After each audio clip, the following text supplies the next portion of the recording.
Good day, everyone. My name is Princess Anthony Rizal, taking up Masters in English, and I am currently practicing my profession at NEUST. And today's lesson, we are going to discuss an interesting topic, which is the classroom management models. But we all know that classroom management models is a lot.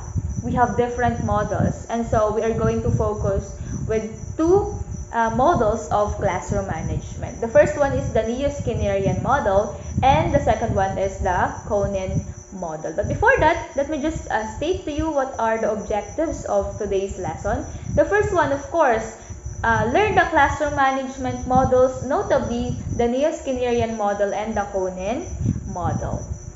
Second, apply and practice the different classroom models inside the classroom. And lastly, reflect on what classroom management models are effective and suitable to the learning needs of our students, because we should always consider the needs of our students for our teaching strategy to be effective. Let me just give you some review on what is classroom management. Classroom management refers to a wide variety of skills and techniques that teachers use to keep students organized, orderly, focused, attentive, on task, and academically productive during the class. When classroom management strategies are executed effectively, teacher minimizes the behavior that impede learning for both individual students and group of students, while maximizing the behavior that facilitate or enhance learning. Generally speaking, effective teachers tend to display a strong classroom management skills. Do you agree with that? I guess so. While the hallmark of the inexperienced or less effective teacher is disorderly classroom filled with students who are not working or paying attention. See how it is very important for us teachers to know and to execute the classroom management effectively. And if we cannot execute that effectively, most likely we are ineffective teacher. But don't worry, there are a lot of rooms for improvement.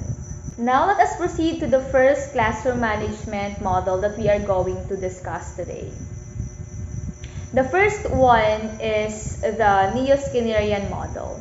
The Neo-Skinnerian model refines and expands our understanding of behavior shaping by building on B.F. Skinner's operant conditioning theory and incorporating modern psychological discoveries. We all know and we are all familiar with B.F. Skinner, right?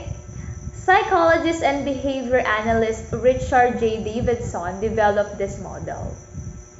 This strategy recognizes the intricacies of human behavior by considering the cognitive, emotional, and social elements in order to positive and negative reinforcement and consequences. In the framework of molding desired behavior through conversation, let's look more into several essential components of Neo-Skinnerian model. So first component is the cognitive factors. What do we have in cognitive factors? The Neo-Skinnerian ideas, in contrast to traditional behaviorism, emphasize that interior mental processes have a substantial role, especially in behavior. When educators try to mold desired behavior skills through talks, they considered how individuals process information, understand circumstances, and come to decisions. To accomplish this, it is necessary to include. It is necessary to include students in meaningful conversation that promote analytical thinking, problem solving, and effective thinking. Okay, that is about cognitive factors. Next, let us jump with the intrinsic motivation.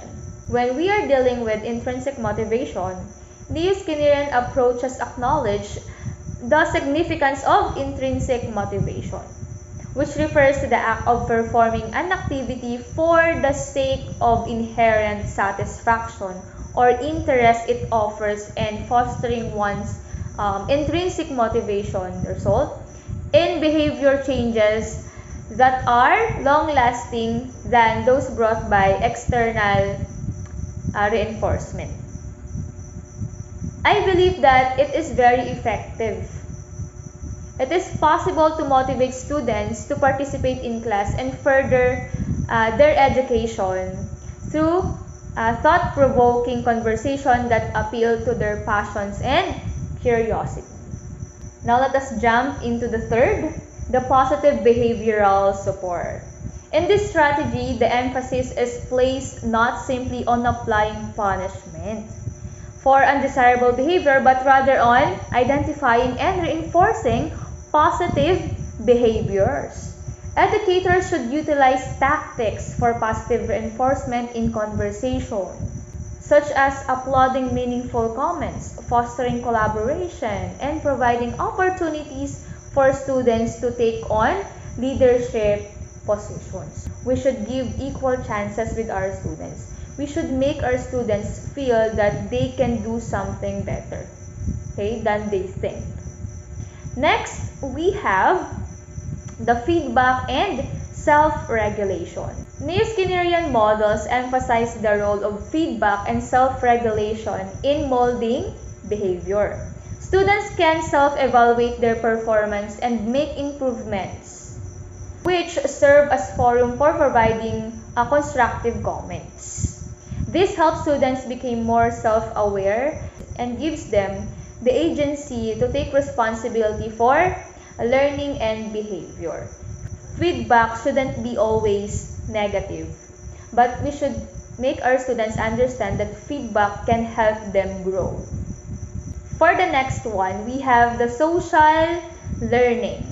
Neo-Skinnerian thinking incorporates insights from social learning theory, emphasizing the significance of observation and modeling behavior acquisition.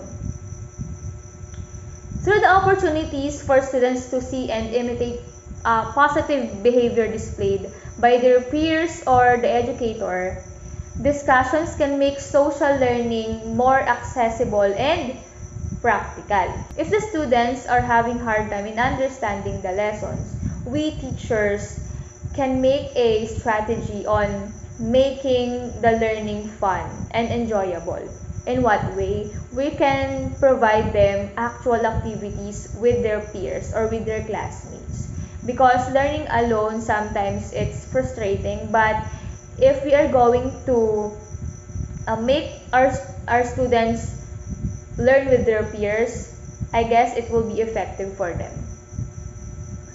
Next, we have a focus on a holistic development. Why is it so? The Skinnerian model or the Neo-Skinnerian model paradigm highlights that interrelated nature of cognitive, emotional, and behavioral elements. Instead of focusing solely on behavior in isolation as traditional models do, the topics of academic content, emotional intelligence, empathy, and ethical consideration can be still discussed in conversation.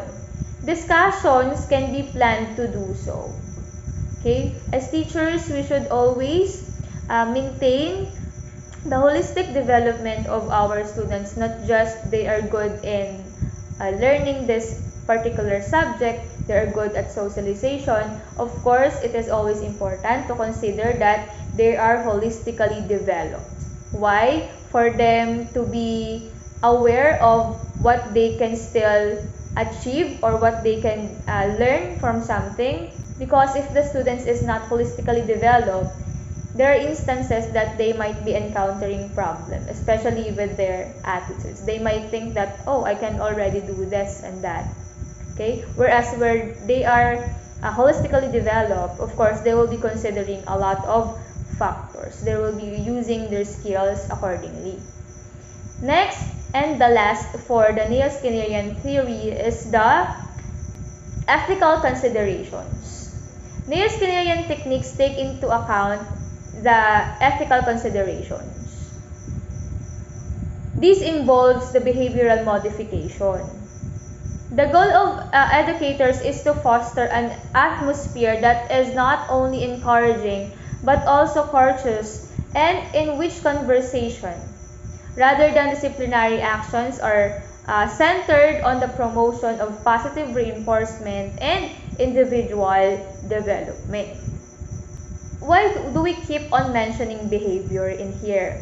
By recognizing that behavior is multidimensional. Okay? Behaviors of the students are different from one another, and it is being influenced by various factors. Educational practices can benefit from using the neo-Skinnerian paradigm. Educators can generate interesting and productive conversation with their students. Of course, by integrating behavioral practices with cognitive, emotional, and social dimensions. These conversations will help the students develop holistically and instill in them a love of learning that will last a lifetime. So those are the important points that we should remember when we are going to deal with the Neo-Skinnerian model. And now, let us jump into the second model, which is the Koenen model. Okay, just a review to introduce Jacob Koenen. He is known for two studies regarding classroom management in the 1970s. These studies emphasized how teachers could manage students as well as the lessons and classroom to reduce the incidence of bad behavior. Koenen identified specific techniques that help and hinder classroom discipline. According to him, the method used, not the teacher's personality, is the most crucial aspect in the classroom management of students' behavior. In his book, Discipline of Group Management in a Classroom, it focuses on preventive discipline. According to him, good classroom management depends on effective lesson management. According to Koenen, good classroom management depends on effective lesson management. Koenen identified a cluster of proactive teacher behavior that distinguish effective classroom managers from ineffective ones. Koenen's key idea include ripple effect, vividness, overlapping, effective transitions, momentum, smoothness, and class management. Let us discuss it one by one. First, we have the ripple effect. According to Koenen, when a teacher corrects the misbehavior in one individual student, this often positively influences the behavior of other nearby students. It is also known or called as the ripple effect. It is more significant when the teacher names the student's unacceptable behavior and explains why the behavior is inappropriate. Okay? It will be passed to another nearby students without the teacher saying it. Okay? It will automatically have its ripple effect inside the classroom. The second one is the vividness. It is termed by Koenen, and it describes the need for the teacher to be aware of what is happening in all parts of the classroom. It is also called when the teacher, it is also known as the teacher has eyes on her back, okay? Because she knows what is happening inside the classroom even though she is facing the blackboard or the board or the screen or whatsoever. Students must know that the teacher knows what is happening in the school. According to Koenen, when students are off task, the teacher should send a clear message that communicates the awareness that they are not working and need to become engaged. Classroom application of vividness, it includes the continually being alert,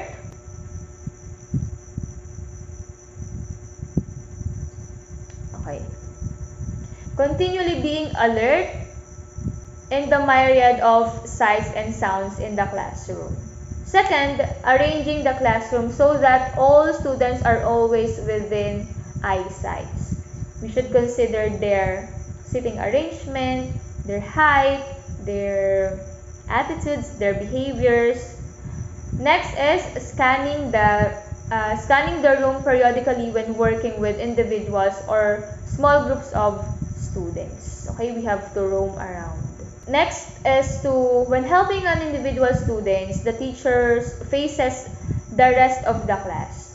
Okay, so that the students will not able to feel, oh, ma'am has favoritism because she only helps one student. Okay, just to avoid that kind of scenario.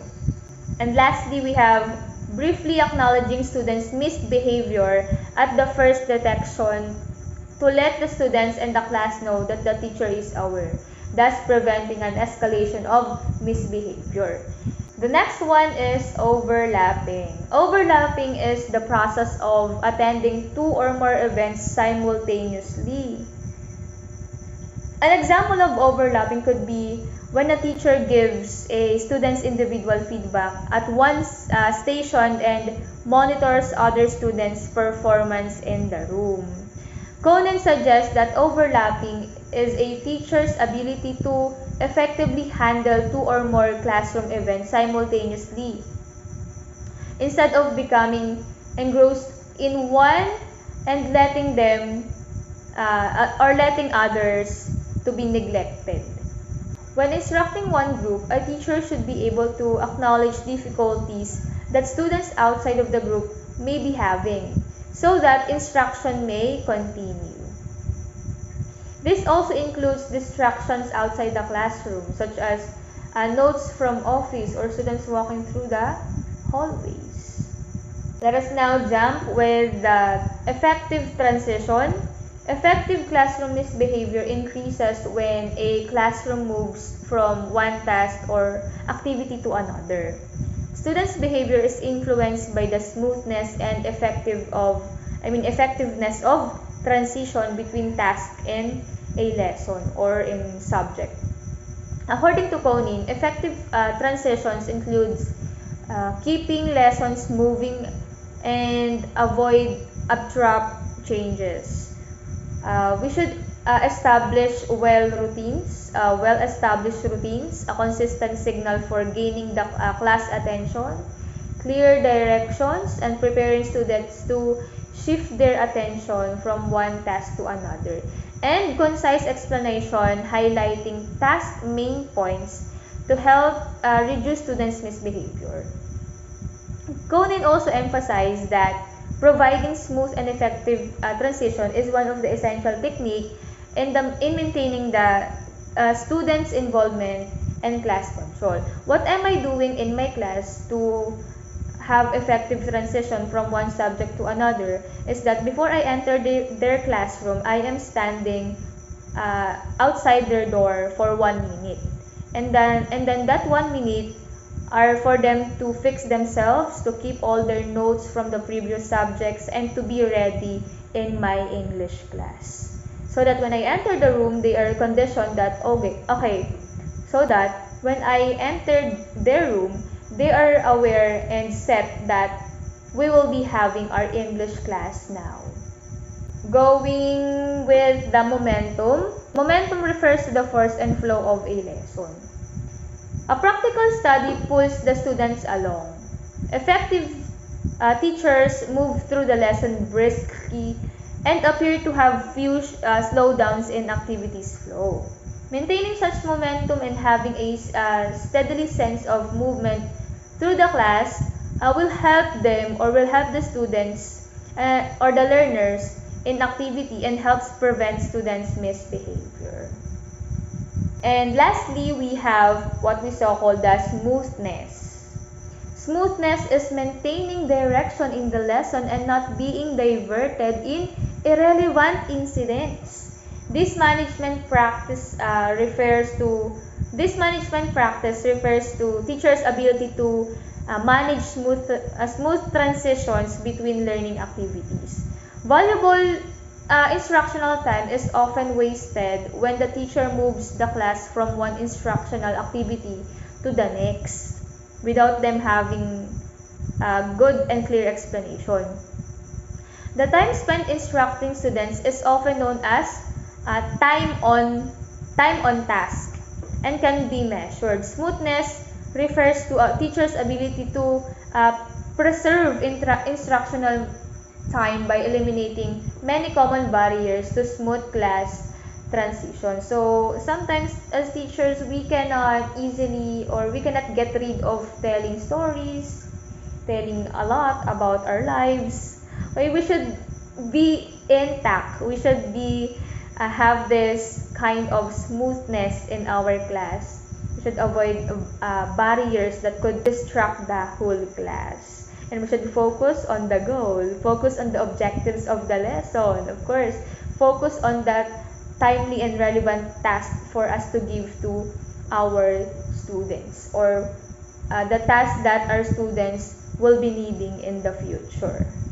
Those are the two classroom management models that I am tasked to discuss, and I have here 3 assessment questions for you to answer, and along with this is the link of the video presentation.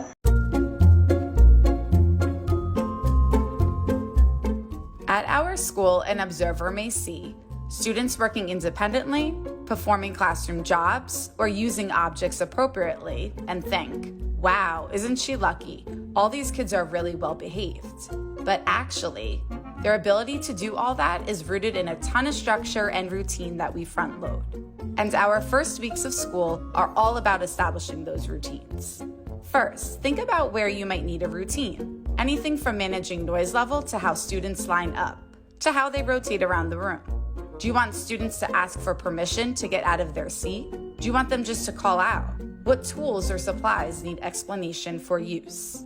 Next, map out 2 weeks for establishing the routines. Choose one to focus on each day. Demonstrate and then make sure that you provide authentic opportunities for practice. Set expectations with each routine. What do you want to see? Build extra time into your schedule for demonstration and practice. Investing now will pay off later. Over time, assess how your routines are going and take notes for next year. Is there an activity that requires more routine or expectation setting? Is there a place where you might be able to pull back and have less structure? A balance is key so the classroom is both fun and high functioning.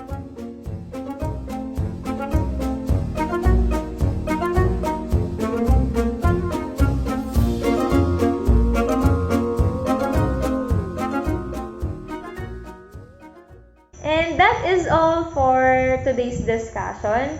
Again, I am Princess Anne Rizal from studying a master's in English. And don't forget to click like, subscribe, and click the notification bell for more videos and uploads. Thank you. Bye.